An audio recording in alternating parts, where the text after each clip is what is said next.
Welcome back to the session on Module 3. So, in the previous session we have seen what a managerial role is. Now, what are the different roles of managers we have discussed in detail, and then we did try to have certain insight on what are the skills that a manager should possess and how to encompass the skill. What are the various modes through which a manager should encompass this managerial skill, and why is it important also we have discussed in the previous session. Today let us embark on this topic of emotional intelligence, because this is also very important to understand why a manager should have emotional intelligence, right. So, emotional intelligence is nothing but managing the emotions of oneself and trying to manage the emotions of others. We all come through diverse backgrounds, we all come day in and day out to the organizations with various emotions. Now, when we come with the positive emotions, that is certainly going to give a positive vibe in the organization. But when we come with the negative emotions, certainly it is going to impact the organization and it is going to dampen the organization's certain areas. Under that circumstances, it is very essential to manage the emotions of the employees in the organization. Who manages it? We have to manage ourselves, we have to own our own emotions. This is where today we are going to deal in the session on emotional intelligence in management. So, it is the ability to understand our emotions, manage our emotions and effectively express our emotions so well as to recognize and influence the emotions of others. It involves a combination of self-awareness, self-regulations and social awareness and relationship management. As I said, emotional intelligence is managing the emotions of oneself or others. Now, how do we manage the emotions of others or oneself? It is through these elements: self-awareness, understanding, knowing oneself. As long as we do not know ourselves, how can we expect to know others? Now, you might say, why do we need to know others? Because we are working in the organization as teams. We are not isolated from the organization.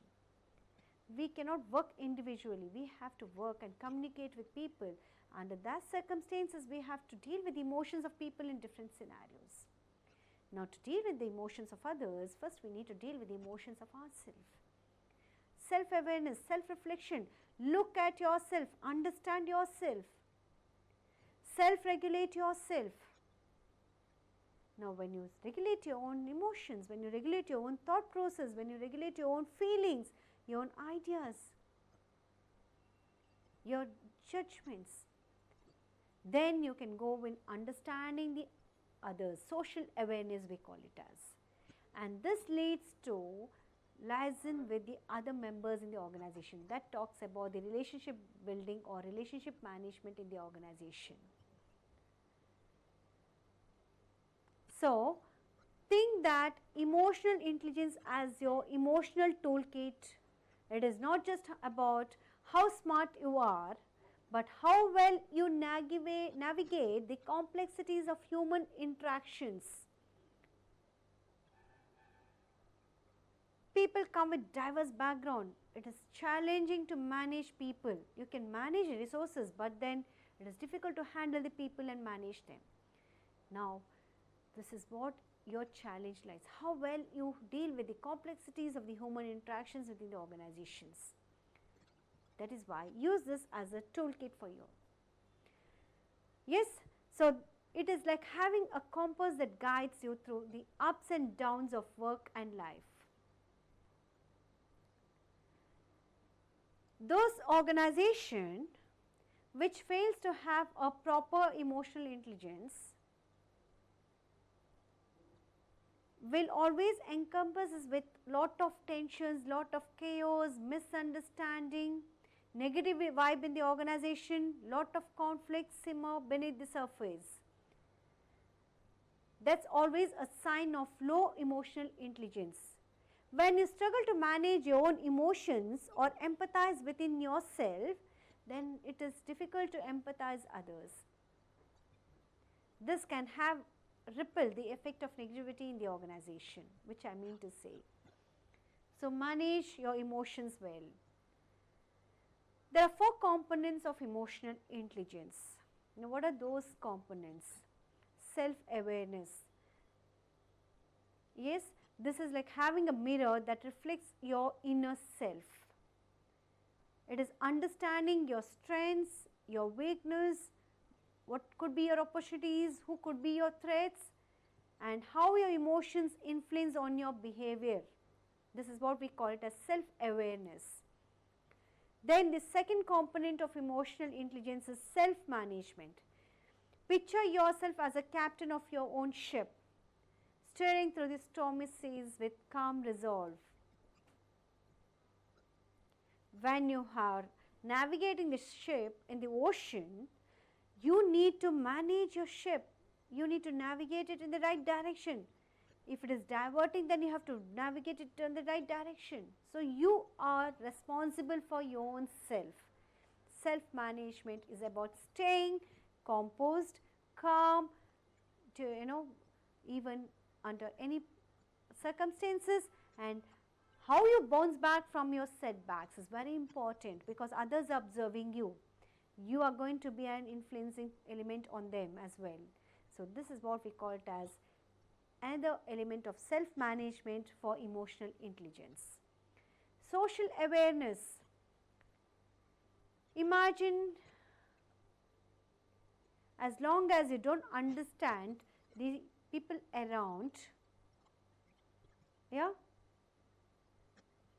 so you will not be able to accept their ideas and their opinions.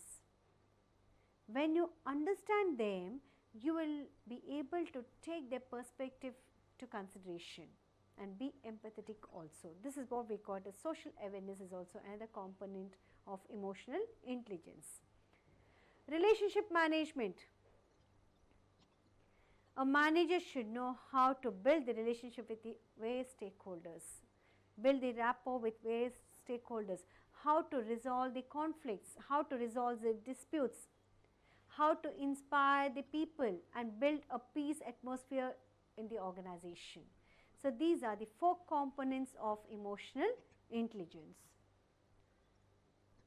Now, how to cultivate this emotional intelligence? Having understood what are the 4 components of emotional intelligence, now how to cultivate these components? Reflect on your own emotions. Take a time. Sit back at the end of the day. Sit back after your targets are accomplished. Take time to understand what you have done.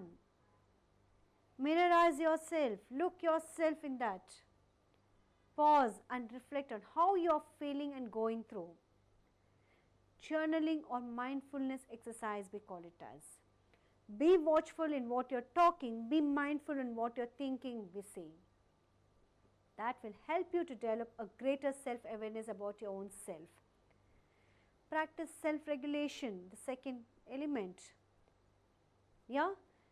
Now, how do you regulate your emotions? Do not panic. Do not try to run away from this situation. Then, how to face it? Now, to face, you should be calm and paused. Take a deep breath. That will help you to handle your stress, your pressure. By managing your impulses, you will avoid impulsive decisions which can have a negative repercussion on your organization. You can choose a more constructive course of action then. The third way to cultivate the emotional intelligence is empathizing with others. When you can empathize on yourself, you can as well as empathize on others. Put yourself in the shoes of others. Place yourself in the incidents of others, and then try to feel how they are going through at that point of time. If you can feel, then you can help them to combat that. Build strong relationship with everybody. Invest your time with productive people. Invest your energy with productive people. Never gossiping to a certain extent in the organization will help you to get certain kind of, the grey point communication will help you to get the feedback of, the organizational aspects, which can help you to take good decisions. Correct yourself if there is something wrong, but invest yourself and effort in building the trust and rapport with your colleagues. Encourage the people, repose the confidence and trust on them. That will help them to enhance their morale. So, show appreciation, acknowledging their goodness. To acknowledge, you should have an open heart, open communication, extended support should be given from your end. Be willing to collaborate with them, compromise with them. This will help you to have a good relationship with your teammates. So, this is it for today's session, wherein we discussed about what is emotional intelligence and how to combat with this emotional intelligence and what are the components of emotional intelligence, and we also had a discussion on how to cultivate the emotional intelligence through reflective thinking, having self-regulations, empathizing others, and through building strong relationship. So, with this we shall try to end the session on emotional intelligence here. Thank you so much.